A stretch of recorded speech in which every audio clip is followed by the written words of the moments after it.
Ek sterf met die verwagting om by Yahshua in te lewe. En daar is nie 'n hemel nie, en daar is nie Yahshua nie, en daar is nie 'n Jahwe nie.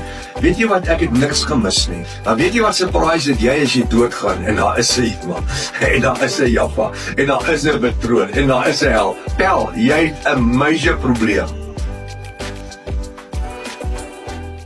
En Henog, die sewende van Adam af, het ook teen hulle, dis die ongoddelikes in sy tyd, geprofeteer en gesê, kyk, die Here het gekom met sy heilige 10.000-talle. Nou in die 33 is daai sy met 'n klein lettertjie, maak dit 'n hoofletter, want die is toch sekerlik na Yahshua verwys, dan moet dit met hoofletters wees.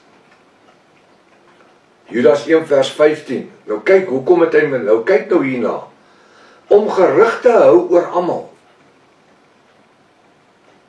Kon Henog die goed geprofeteer het,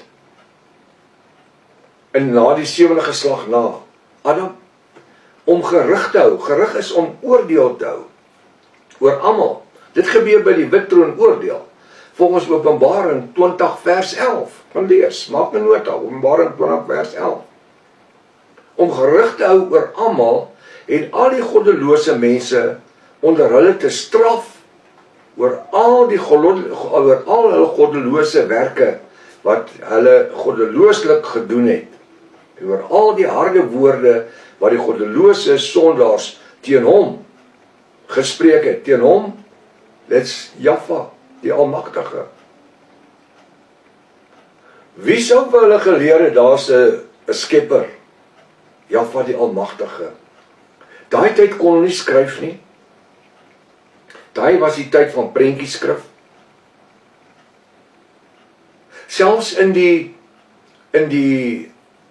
Egiptiese tyd, nadat Moses uitgetrek het uit Egipte land uit, het hulle met prentjies geskryf.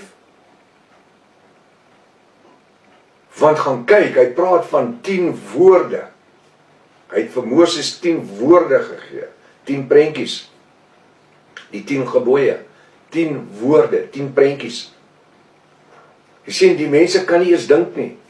Gaan terug en gaan doen jou navorsing en kyk, van waar af het mense begin skryf. So hoe kon Henog vir sy seun, Methuselah, boeke geskryf het?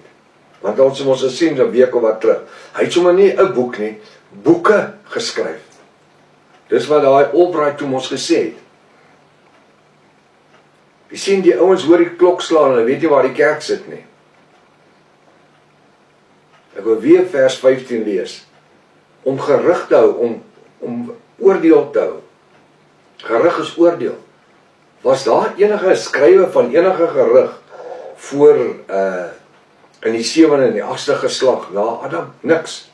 Om gerig te hou oor almal, en al die goddelose mense onder hulle te straf, oor al hulle goddelose werke, wat hulle goddelooslik gedoen het, en oor al die harde woorde, wat die goddelose sondaars teen hom, dit is Jahwe die Almagtige, gespreek het.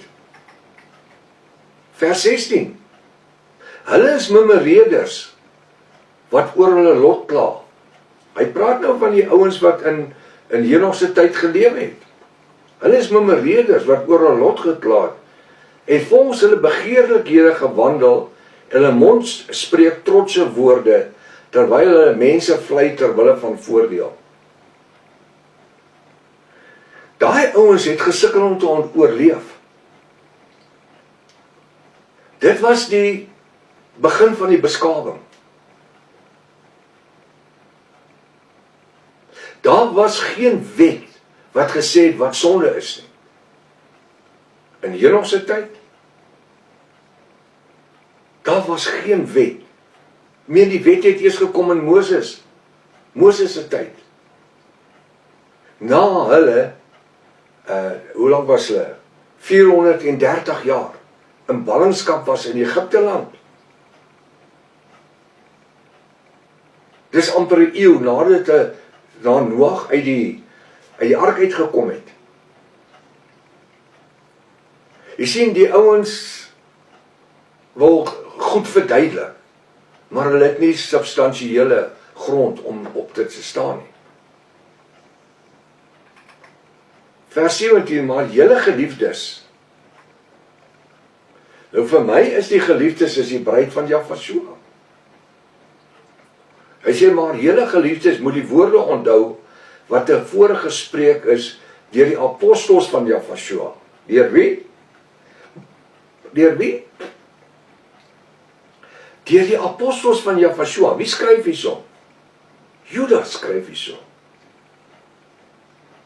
Judas was nie naby gewees waar Henog was in die 7de geslag na Adam nie. Hy is nog 3000 jaar. Hy is 1.500 jaar van Moses af. Ja, 1000 jaar, so 1100 jaar. Van Moses af kom jy eers by Jahweh. En in daardie tyd het hy gefunksioneer, Judas, na Jahweh.